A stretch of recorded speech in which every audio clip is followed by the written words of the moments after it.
How's it going, heroes? And welcome back to another video. So, today we're going to be doing a review. Now, I'm going to be doing something different on the review. Instead of going online and, screen recording, I am just going to talk to you guys and share this with you. So, I will switch the camera in just a second. But today we are going to be reviewing Aftershok's Nuclear Family #1. Just read the book, and I must say the artwork is beautiful. I love the artwork. The story, we're gonna have to regress into the story to really see if I like this book. So far it's been alright. It's been pretty slow, but obviously it's only issue #1. So, I'm going to take this. Well, let's get started here.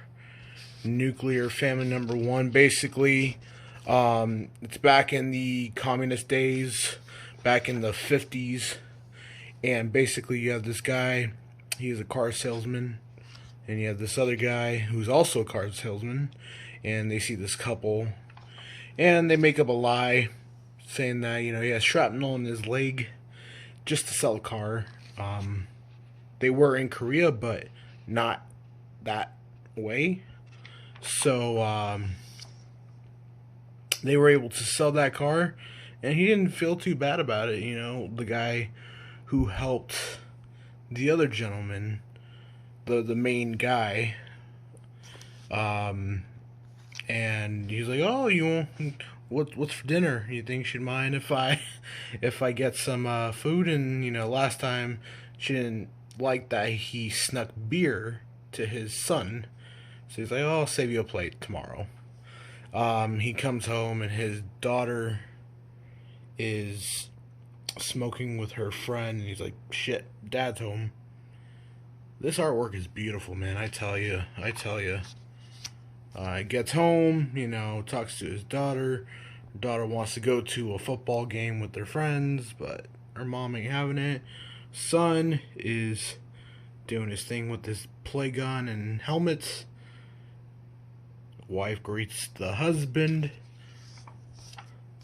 It's kind of, again, just like every other issue #1, it's setting up for something bigger, which I think it'll be much bigger. He goes down to his basement where he has a bunch of the radios.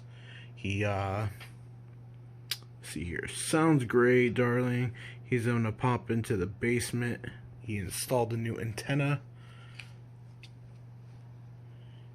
And then he hears a sound, and then you just hear boom. Bomb going off. This is very unexpected. This kind of just happened out of nowhere. Tells his neighbor to go into his basement. They go into the house, or he goes into his house. They go into the basement, and they're praying. And I do like this part, where they're praying, and it's kind of like that movie where, it's kind of like a movie where they're saying something, but something's happening at the same time. So while he's reciting a Bible verse or prayer, you see the bomb about to drop off, and it's like cut scenes, like scenes that are happening, and then just explodes.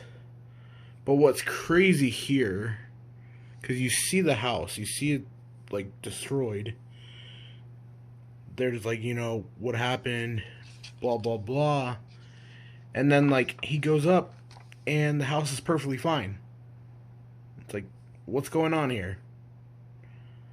And he's trying to figure out, is someone else there? And you can see there's faintly some bodies around him. And then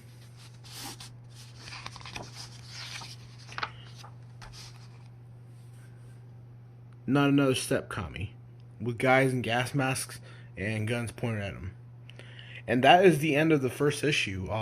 From what I read here, the next issue, #2, forced to contend with the literal fallout in Wisconsin, Suffering from nuclear winter, where almost all civilization has been wiped from the map, the McClanes now have to wonder, is the year 1957 still, or has something more shocking happened? Now, does that mean time travel or something? Different dimensions?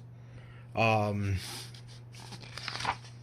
don't know, but that's definitely a cliffhanger that makes you're gonna want to read. So yeah, the next book comes out on March 17th. The creators, Stephanie Phillips is the writer, Tony Shasteen is the artist, amazing arts. J.D. Metler is the colorist, and Troy Peters the letterer. Overall, not a bad first issue. Love the cover, love the art, story. It's going to be something bigger. I do appreciate it, so definitely pick it up. Nuclear Family, Aftershock #1, guys. Thanks a lot for watching, and I'll see you guys next time.